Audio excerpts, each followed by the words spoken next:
Paris and London, two of the largest capital cities in Europe.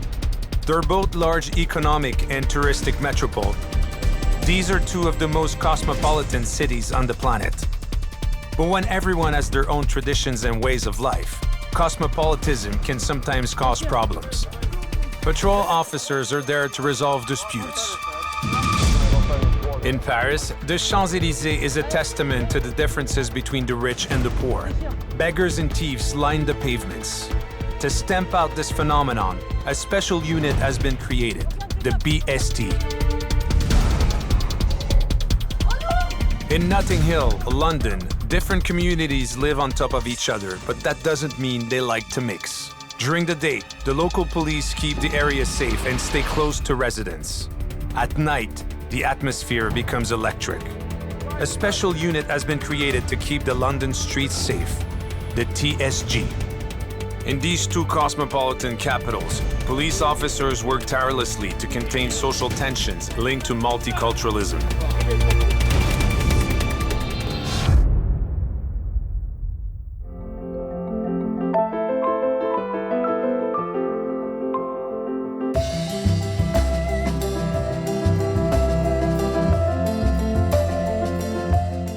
Paris, the Champs-Élysées, the most beautiful street in the world. It stretches along 2 kilometers between Place de la Concorde and Place de l'Étoile. Filled with high-end stores and some of the planet's most luxurious hotels, the Champs-Élysées is an emblem of the City of Light.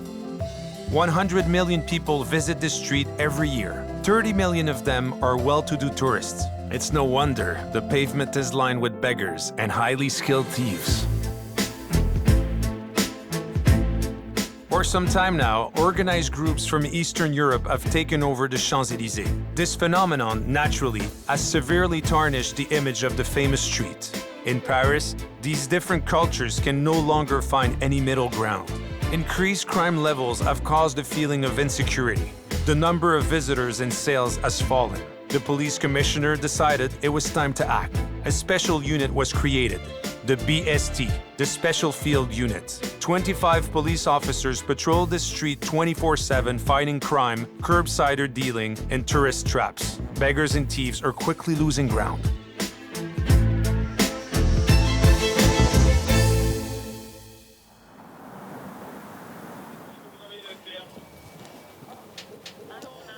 It's the beginning of Catherine, Anne, Morgan, and Ioan's shift.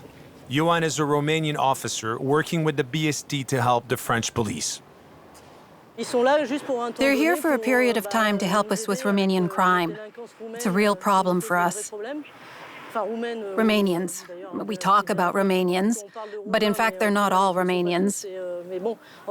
Anyway, he helps us. He's here for 3 months. He's a Romanian officer, and he's wearing his Romanian uniform. And well, without realizing it, he's a massive help, helping with interpreting, with street presence.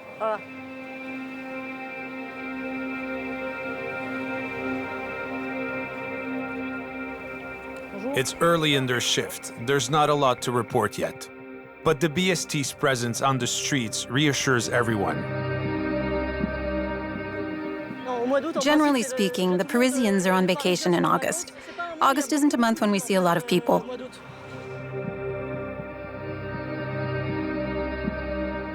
But the quiet patrol will soon be interrupted. While they are walking back up the street, Morgan and Ioan are stopped by 2 young men. The officers are clearly needed. At this metro station? Yes, on the side for Chateau de Vincennes.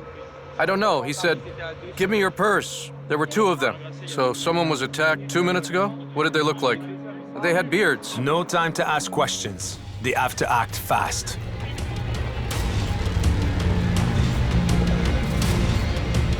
Apparently, a woman was assaulted by two men about 2 minutes ago, so we've come down here quickly from the station to investigate.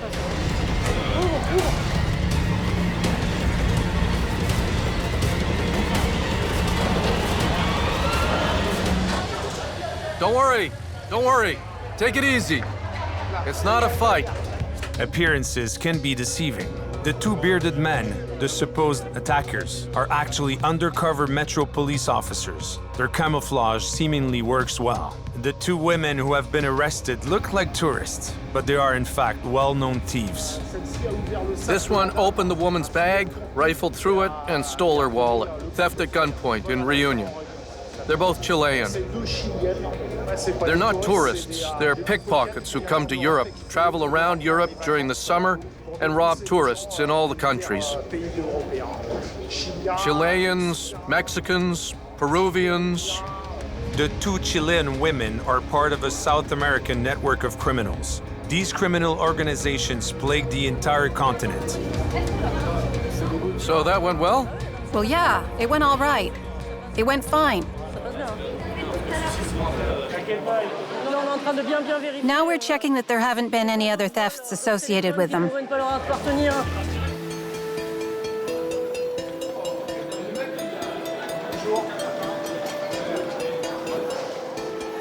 I didn't see anything. I didn't feel anything.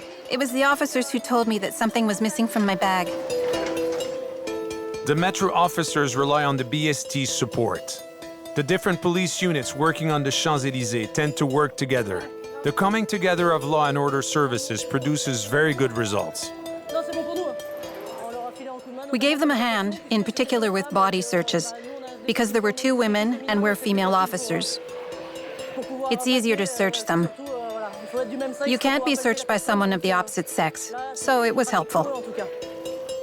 The Chilean pickpockets will be taken to the station. Morgan and Johan will stay with their metropolis counterparts, while Catherine and Anne keep patrolling the Champs-Élysées. Although most of the criminals are in fact foreigners, their targets are also foreigners.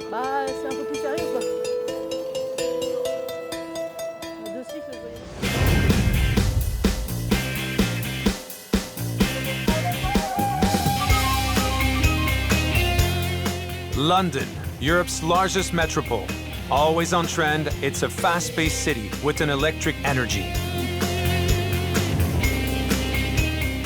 The city has somehow maintained its traditions while also leaping into modern life, but it hasn't left behind its Briticisms. The capital of the UK is the most cosmopolitan city in Europe. Here, for better or for worse, the benefits of multiculturalism are shouted from the rooftops. Walking through the city street, you can hear up to 300 different languages and meet people from 50 different ethnic communities. London is an urban monster that won't stop growing, and its gentrification has no limits.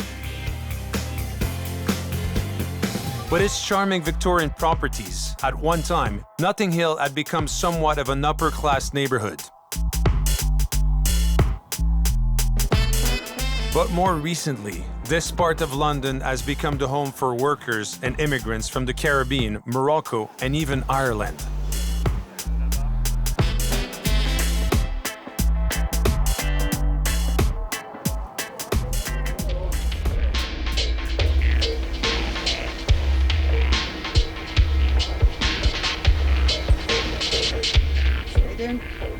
Today, Braid is behind the steering wheel on patrol in Notting Hill. She's got Kathy and Carlos to keep her company. Carlos is a police community support officer who was born and raised in this neighborhood before it became a hotspot for the wealthy. Like many young adults in the area, he knows that he could have turned out differently. He was recruited by the Met because he knows this area like the back of his hand. A valuable asset. He patrols these working-class streets. If you're not from here, you're not necessarily welcome. An outsider has just learned that for himself. Yeah, good. Someone's come in the early hours of the morning and smashed car windows. We'll check on it when we go back to the office. It's obviously been dealt with. But they're saying it's happening a lot, so we'll keep an eye on it. Is it any more than one, or is it just this one? Apparently he smashed mine and two more down the road. Okay. was just up in one of the flats, and when I came down, the windows were smashed. So I don't really know. Apparently, some crazy guy who lives around here, he just like smashed 3 cars, and this was one of them, unfortunately. Went to the road, heard the guy. He had a big chain on him, and he went to the front and bang. I was like, what the fuck? This man lives here. This type of out-of-the-blue violence happens every day. All the time. Fight, theft, everything. Meaning like gun crime, knife crime. There's a lot of knife crime recently. Just all fucked up. This area's fucked up. It's changed within the last 15 years. I had friends who died, who got stabbed in Portobello recently, stabbed in the neck. This was all fucked up. Literally, he died on the scene. The area's terrible, really. Here, unfortunately, is France's tragic death is nothing out of the ordinary. Every month, the police have to deal with murders and stabbings on streets that ideally need a heavier police presence. But the officers are risking their lives by being here. On this very street, an officer was murdered by a gang. 2 years ago, there was a police officer living there, and literally, there's a load of wanted people walking up the road, and they got them. The vandalism comes as no surprise to Carlos. He's seen it all before. I remember historically something like this had happened in the past, and so it's happened again today. It may be the same guy, maybe someone different. And they're still here. Yeah, I'm just waiting for them to break the roadside assistant and I'll pick up the car. At this stage, the officers can't do anything. The man damaging cars is already being investigated. In these working-class areas, people often express their frustration. But Carlos won't give in. He believes that violence can be prevented with one simple tool: conversation. When he patrols on foot, he always takes time to chat with residents. It's an opportunity for him to remind them that, despite the uniform, he grew up in the area.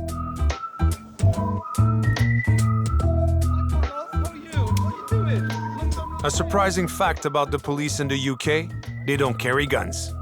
Carlos doesn't think they'd be useful anyway, not even in dangerous neighborhoods like this one. The only thing I have is my radio and my communication. Yeah. There is still that little bit of respect that you are doing this job unarmed. Personally, it takes more balls to patrol with nothing. Because definitely, yeah, that's my personal opinion. It's proof of the brave risk they take, but it also sends a clear message to criminals. The police in the UK avoid physical confrontation at all costs. To reduce tension, Braid and Carlos never miss the chance to lighten the mood. Go on, you Arsenal! Yes! Arsenal!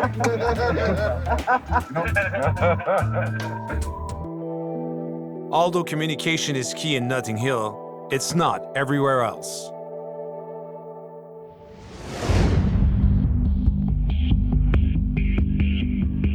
In Paris, BST officers have to contend with both tourist traditions and those of the Romani travelers lining the street.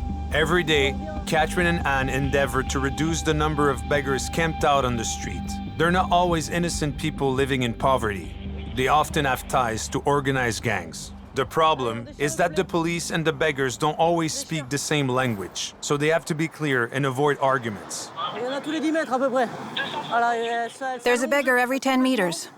They lay down on the sidewalk and hold out their cups.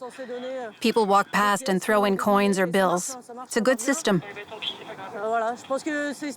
I think they choose the Champs because it's an area where people are accessible, so it's easy for them to make money. It's a difficult problem. Everyone's complaining. The shop owners can't make any money. Parisians complain about it.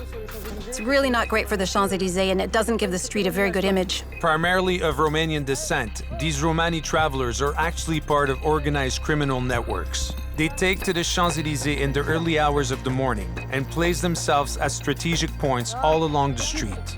The beggars tend to deliver the fruit of their work to a Roma chief. They can make upwards of 400 euros per day when wealthy Middle Eastern tourists are feeling generous. The BST helps the criminal police trace these mafioso networks. Driving the Romani travelers off the Champs-Élysées is the best way of reducing their profits and of preventing their networks from growing.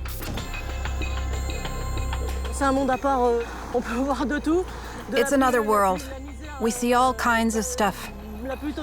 Incredible contrast, total misery with people begging and wealthy people side by side on the Champs-Élysées. The two worlds might well collide, but that doesn't mean they get along. The police is trying to prevent the Champs-Élysées from turning into a lawless urban jungle. Over the past few years, rickshaws from Thailand, known as tuk-tuks, have also begun lining the street. Yet another introduction changing Paris's image. In particularly busy tourist periods, they set up in prohibited areas. But Paris isn't Bangkok. There's not a lot of on-street parking. But now, Catherine and Anne can give them an on-the-spot fine, preventing fines from going unpaid. Hello? That's not allowed. Do you have ID?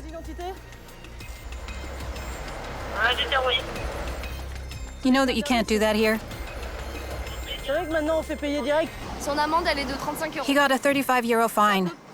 Might not seem like a lot, but 35 euros plus 35 euros plus 35 euros, well, it starts to add up. After all, they're working to earn money, so if they're paying fines every day, it's a lot for them. This taxi driver is French, rare in these parts. Most tuk-tuks are from Eastern Europe, about 90%. This individual isn't. He produced his French national ID card. So I think he's employed by a French company to do this job. Just so you know, we're coming down hard on tuk-tuks. Goodbye.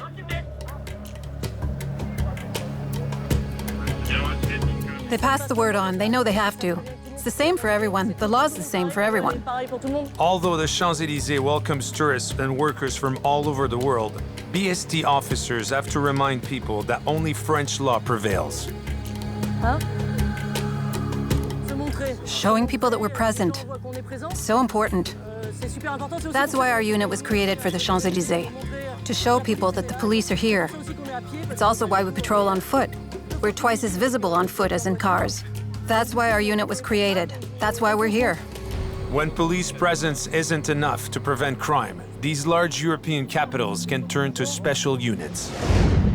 In London, if there's an emergency or serious situation, patrol units can click the red button on their radio to get immediate backup from a specialist task force, the Territorial Support Group, or TSG. If it hadn't been for the TSG a few years ago, a serious incident could have easily turned into tragedy. In 2011, the Metropolitan Police killed a man of Caribbean descent. He was a suspected cocaine dealer. Black British communities claimed it was a hate crime. Multiculturalism weakened. Widespread rioting ensued. The police were the main targets. The local police were in over their heads and had to call on the TSG. At the TSG base, a unit is training ahead of tonight's patrol. In the team, Adele, Ish, and George, under Sergeant Paul Perversi's command. Come on, Ish! Londonian multiculturalism is an integral part of the Metropolitan Police. Ish is of African-Pakistani descent, and Sergeant Perversi is of Italian descent. The Metropolitan Police actively recruits officers with different ethnic backgrounds to help facilitate its relationships with different ethnic communities. The TSG is a military-like unit. Before joining the police, Sergeant Paul Perversi served with the Royal Marines for 5 years. It's high-intensity training designed to use all the major muscle groups because part of our duties is public order. So we might need to run a certain distance very quickly in full kit with the shields, flame-proofs, NATO helmets, communication, all that other sort of stuff, fire extinguishers. So the training is a reality training to the guys' fitness and the high standards that we on the TSG expect. The TSG is one of the only police units in the world that combines a foot patrol team and an anti-riot unit. Working on the front line, they're exposed to extremely violent situations, and so have to keep a higher level of fighting spirit and composure than most police officers. Kit.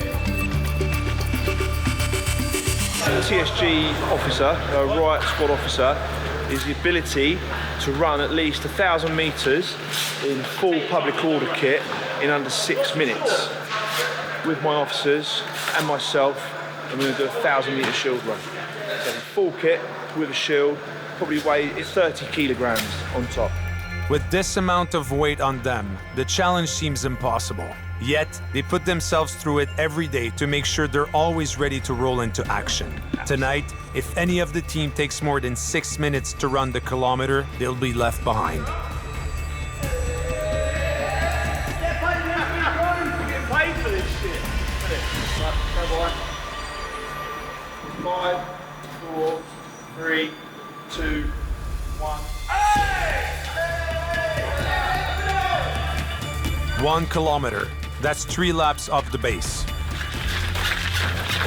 Good pace, good pace.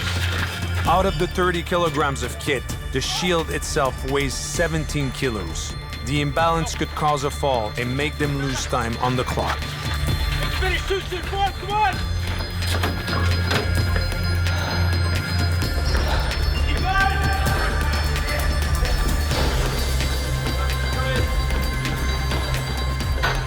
Verdict?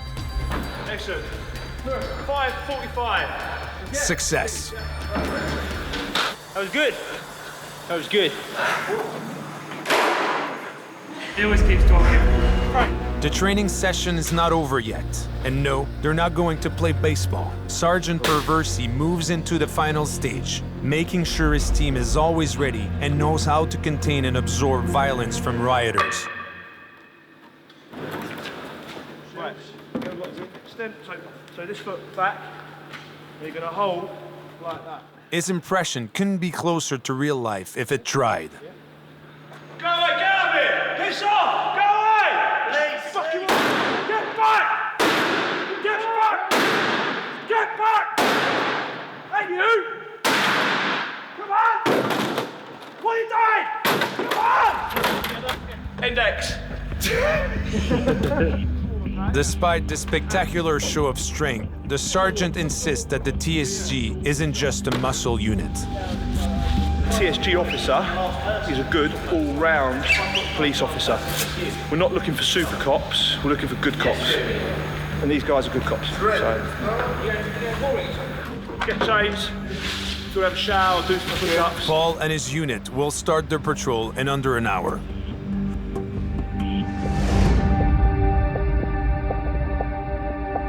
Following complaints from foreign ambassadors and tour operators, the Champs-Élysées BST officers now also have a duty to protect tourists. On average, 80,000 tourists walk up and down the Champs-Élysées every day. Today, the Lido Cabaret will welcome Chinese tourists. To keep an eye on these Asian tourists, BST agents Kamel, Tiffaine, and Jerome are on the scene. Today's operation is one of the most important for BST officers. Any pickpocketing could significantly affect the Lido's turnover and provoke serious diplomatic incidents. I think that's it. A first motor coach has just arrived carrying Chinese tourists. We're expecting 290 of them. So that will head towards the Lido, and we'll be out on the streets to dissuade pickpockets. We'll be out there at a fixed point. Fixed point, in police speak, means staying in a set position and looking out for any suspicious activity. 920 Chinese tourists will attend the famous Lido Cabaret. It's an impressive number of tourists, and pickpockets will be out in force. Kamel and his 2 colleagues have to be on high alert. Chinese tourists are easy targets. Kamel has often witnessed their carelessness firsthand. Their culture is different from ours. They don't have pickpockets. They don't have thieves conning people, conning tourists. So they come here to a foreign country and, well, they behave like they would at home. They're a little careless with their bags and their possessions, their cell phones. They're easy prey. It doesn't take long for the almost 1,000 Chinese tourists to file into the Lido. You might say it's a show in itself. They've arrived now, so what we need to do is get in there and make sure that no pickpockets or other petty criminals are in there. We're going to patrol and sweep the area. We'll keep an eye on what's going on. While Kamel is patrolling, Jerome is making the Chinese tourists feel at home.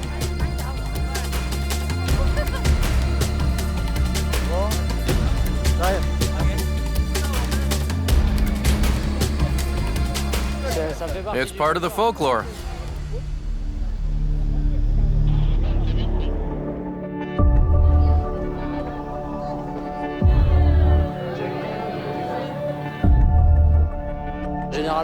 Pickpockets generally surround their victims. They work in 2s or 3s. They distract the target while one of them slips his hand into their bag. Then they run off. Kamel, Tifain, and Jerome's tactic is simple. Form a triangle around the Chinese tourists. Kamel's opposite me, Tifain's on the right.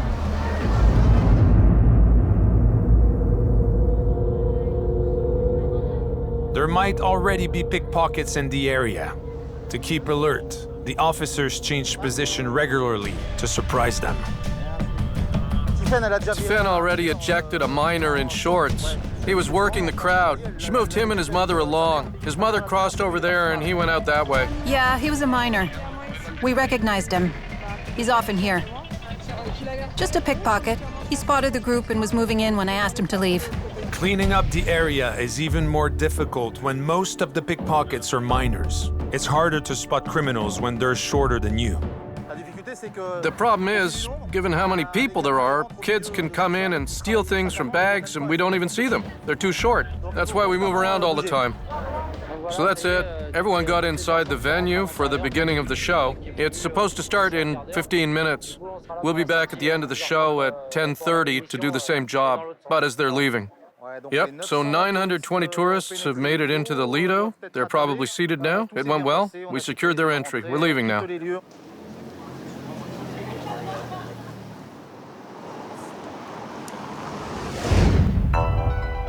In big European cities, simply being vigilant isn't always doing enough. Sometimes, the police has to show that it can fight back.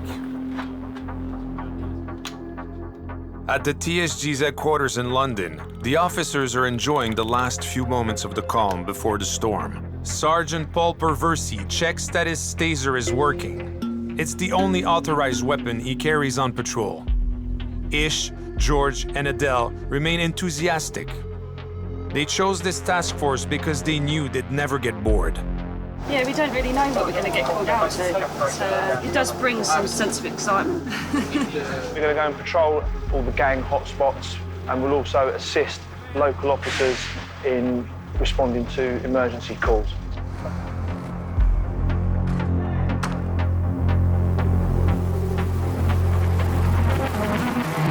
TSG units can generate their own missions. They can work as backup as well as free units. It's gonna be a long night. A long night. George is kidding around, but Paul and his unit often work 17 hours in a row. Luckily for them, their intensive training allows them to keep up the pace without too many difficulties. They are patrolling the most difficult and dangerous areas of Notting Hill. Paul and his unit have already spotted a suspicious vehicle.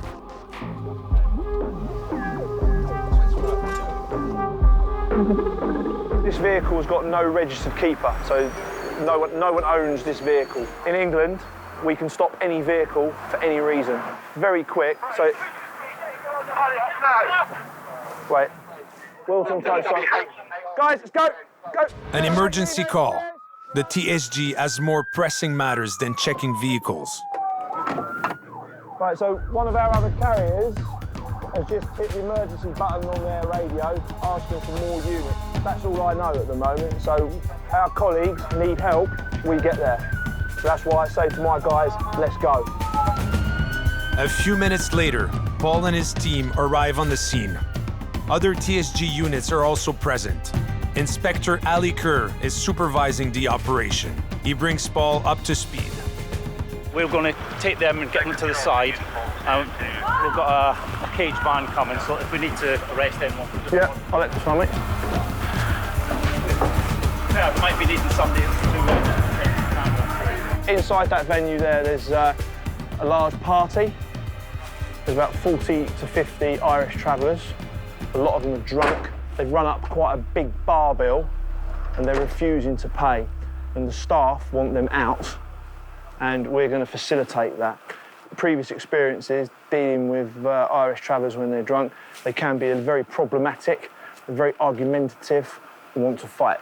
So tonight, a brawl could well break out between the Irish travellers and the officers. All the more so, given that these travellers are known for their bare-knuckle boxing skills. The first travellers leave the bar without too much fuss, but the next lot proved to be more of an issue.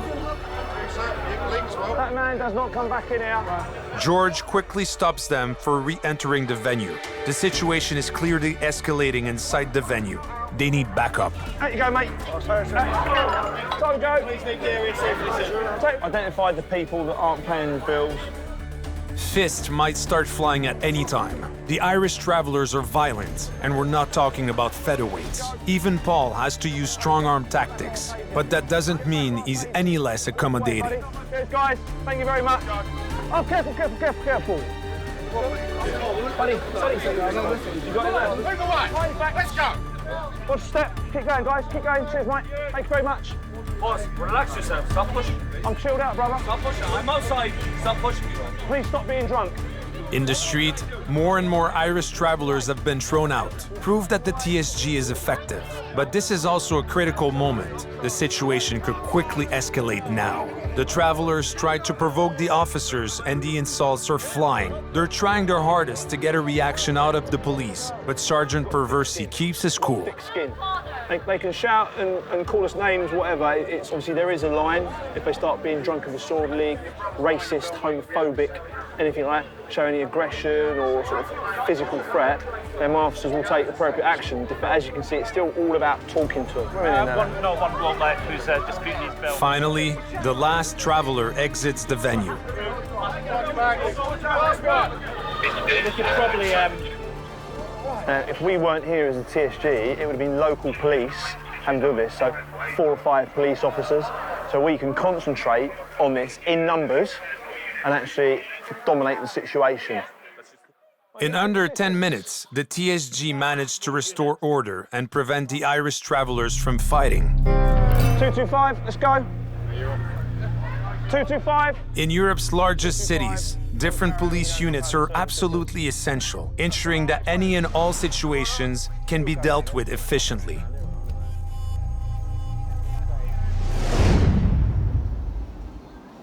In Paris, Catherine's BST unit is heading back down the Champs-Élysées towards the police station. Shift's over in 15 minutes. That's it for today. But there are still 15 minutes before she can hang up her uniform. And on the Champs-Élysées, you never know what might happen. On the way back to the station, Anne sees someone she knows. He's head of security at Fouquet's. Fouquet's is the most famous restaurant on the Champs-Élysées. It soon becomes clear that there's a problem. There's a guy trying to get through the side door with a screwdriver. Where?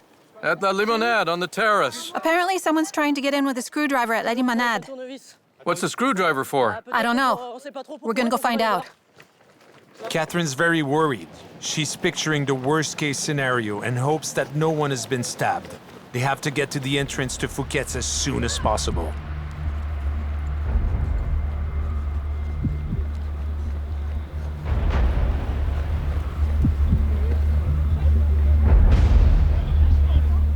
Oh! Morgan! Look out! Morgan!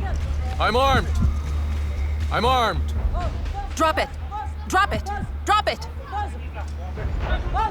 In an attempt to get away from the officers, the man is acting recklessly. He's almost hit by a car. There's a man armed with a screwdriver. He's threatened us with a screwdriver. The man's about to get away, but as luck would have it, he turns around. He turns off the Champs-Élysées and heads towards a newspaper stand. Morgan, Johan, and Anne manage to get him on the ground. It's okay, we got him, we got him. Up close like this, the officers are in even more danger. The man still has the screwdriver and could easily injure or kill one of them in a fraction of a second. Even with 5 officers holding him down, the man is fighting back with impressive determination. We need a vehicle. We need a vehicle right away. Disarming the man is now their top priority.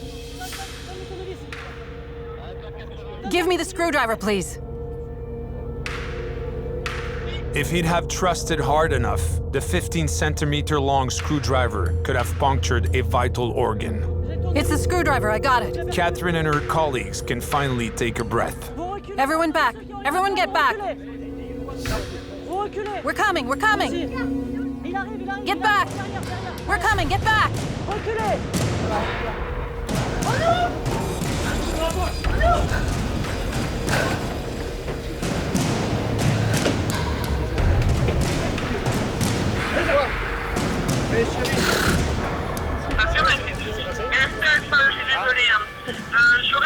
I need more information about the individual. Do we know his motive? Why did he want to get into Fouquet's with a screwdriver? Have you been drinking alcohol, sir? No, I didn't have time. Oh, you didn't have time. The 50-year-old man is Romanian. He was trying to steal perfume from the restaurant's boutique. Caught red-handed, the security guards removed him from the premises. Humiliated, he returned to the restaurant armed with a screwdriver. His arrest isn't making him see things clearly. Quite the opposite, in fact. He's boasting to the officers. I could have killed you 10 times. Yeah, don't worry about it. You were knocked out, you were dead, you were finished. Yeah? But I'm not a killer. I'm not a killer. You understand? No, not you. But you could have died. You were completely exposed. My screwdriver was in your stomach. It was in your stomach, in your liver. Yeah, it was in your liver. It was under your belt. I had it under your belt. You almost died. You should thank God. The man continues to openly provoke the officers about the danger he put them in. He might not be aware, but he's making things worse for himself. Come on, let's go. We're not the ones who decide what he gets charged with. For the time being, we're putting threatening individuals with an improvised weapon, threatening police officers too, so that could up his charge. We don't know what his intentions were. We don't really know what he wanted to do. We don't know if he's drunk or if he's mentally unstable. We don't know. They'll have to find out.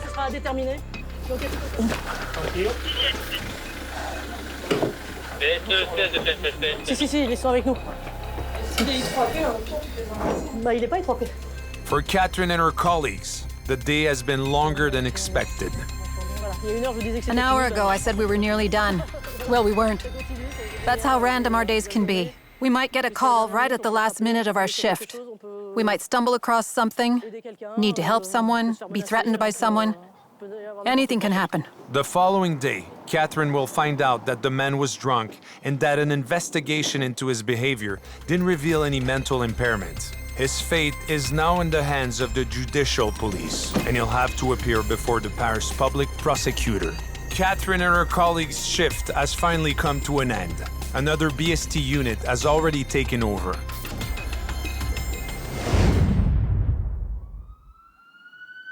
In Notting Hill, black British gangs reign supreme.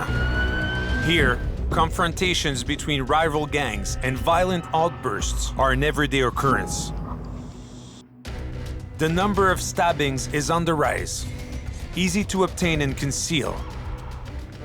Knives have become the go-to weapon for gangs. Every night, Sergeant Paul Perversi and his unit lead an unwavering war on gangs. This is the area that we're going to be patrolling now. So we're going to go all around the back streets where all the gangs hang out and see if there's anyone around. TSG officers are constantly investigating. They spend hours and hours watching, questioning, searching and interrogating suspects out in the field, and they never lose their cool. Don't take, that's great. Put your arms down, mate, chill. You were very calm. You were very Even when in the roughest areas, they don't worry about getting up close and personal with gangs. I'm asking you to get out of the car. Listen to what I'm saying. You're detained for the purpose of the search. Chill. Gang members are often very young. What's that on your wrist? What's on my wrist? Sometimes they're even minors. Section 23 search. Wait, on my wrist, wait. Give me information. Are you high? Okay, am I? Be careful what you say. Yeah. Just chill. Intense nights on patrol are a way for the unit to collect a wealth of information.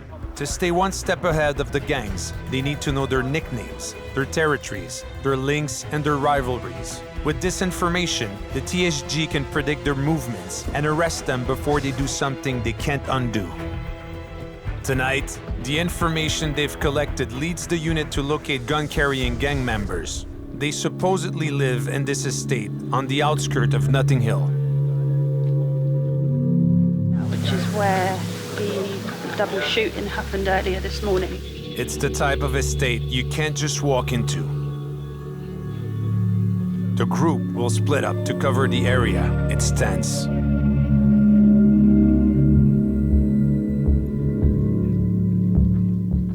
Although she's alone and unarmed, Adele isn't nervous. Not scared, you should be aware, because tensions are going to be very high at the moment. Because there is a chance it could be gang-related, the shooting. I'm not saying it is, but there's still a chance. Suddenly, the tension mounts, quicker than Adele was expecting. That's not the sound of a victim being attacked. That's her colleague, Ish.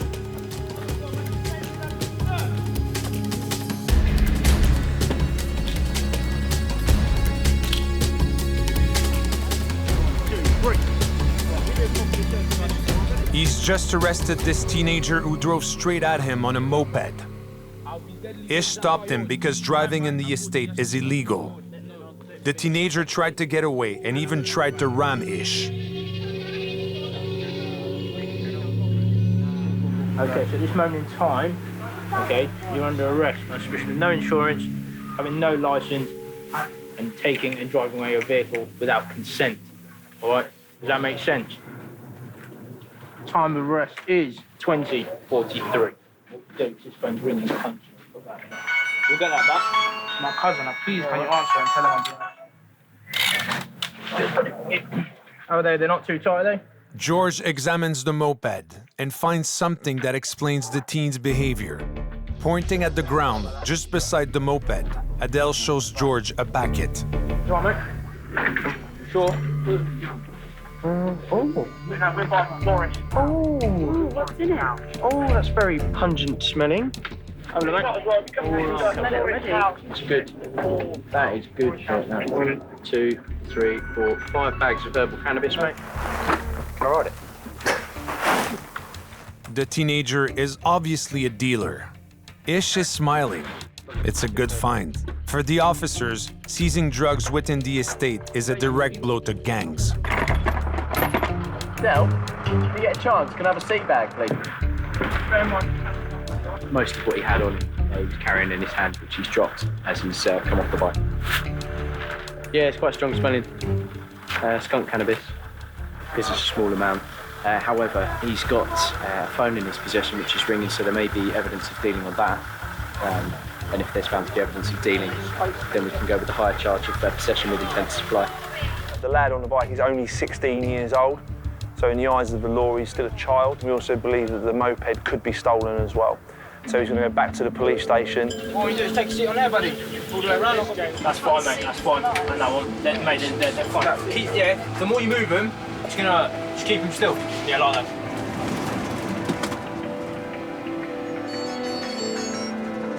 At the same time, George and Sergeant Perversey take the moped back to the station, on foot. Cheers. The TSG officers never miss the chance to wind up their colleagues. The station is only a few minutes away. Once they arrive, George can finally start the engine.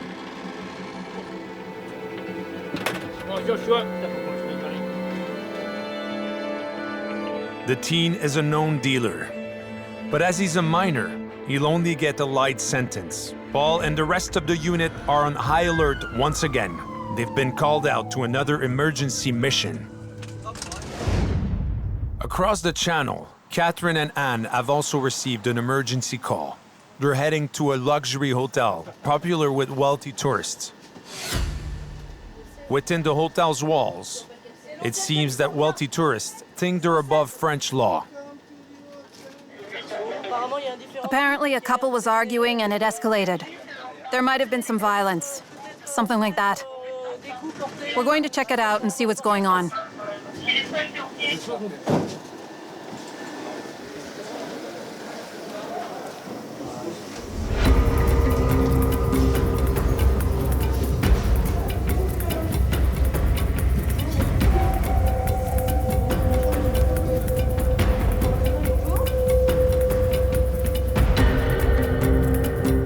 Within these upper-class, wealthy populations, discretion is key.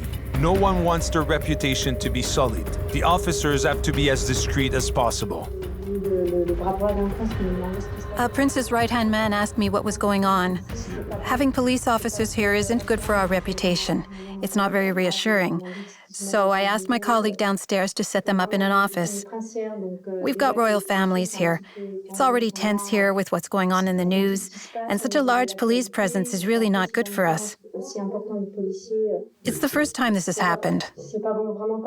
I'm quite shocked myself to see so many people.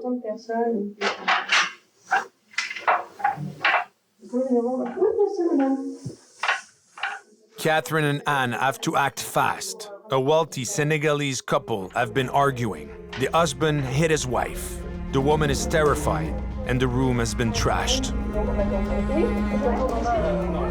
Overcome by the situation, the man who has beaten his wife requests that they don't remove him by the front door. Clearly, the receptionist agrees.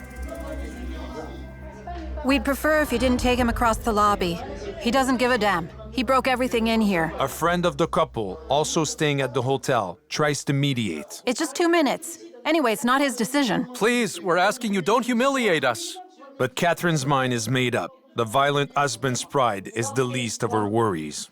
That's it. It's not your decision. Yes, I know, but he's not a criminal. He's never been handcuffed in his life. It's not an a la carte service, you know. We make the decisions. We're exiting through there. Okay, I'm asking you nicely. Can we not take a different exit? Please, madam. We're going through there, sir, and that's final. That's it. Catherine's had enough. She's finding it hard to contain her frustration. Oh, they're so whiny, too. I don't want to go that way. I don't want to go that way. For Christ's sake. It's a joke. Yeah, what a laugh. This is crap.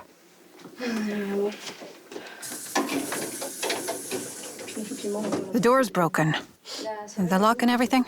Yeah, the housekeeper noticed. The victim is covered in bruises. Having female officers present seems to reassure her. Despite her apparent state of calm, she's still in shock.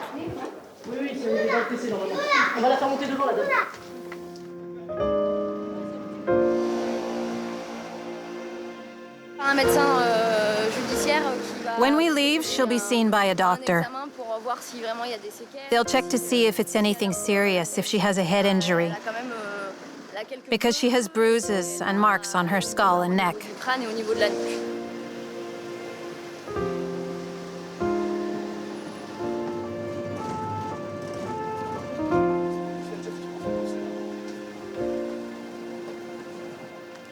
The attacker will be taken into custody.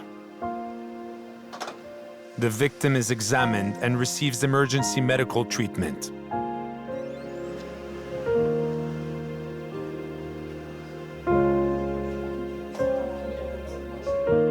Catherine keeps her cool, but it's not how she feels under the surface. He really went off on his wife, and then played the victim with us. I don't have a lot of patience for things like this. It really winds me up. The victim is transferred to the hospital for further tests. This is the type of drama Catherine and her team often have to deal with.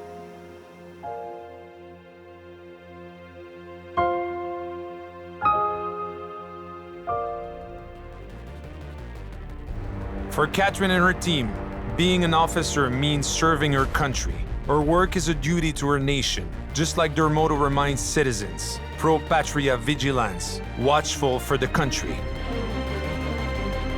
a motto that would also be fitting for the police in England.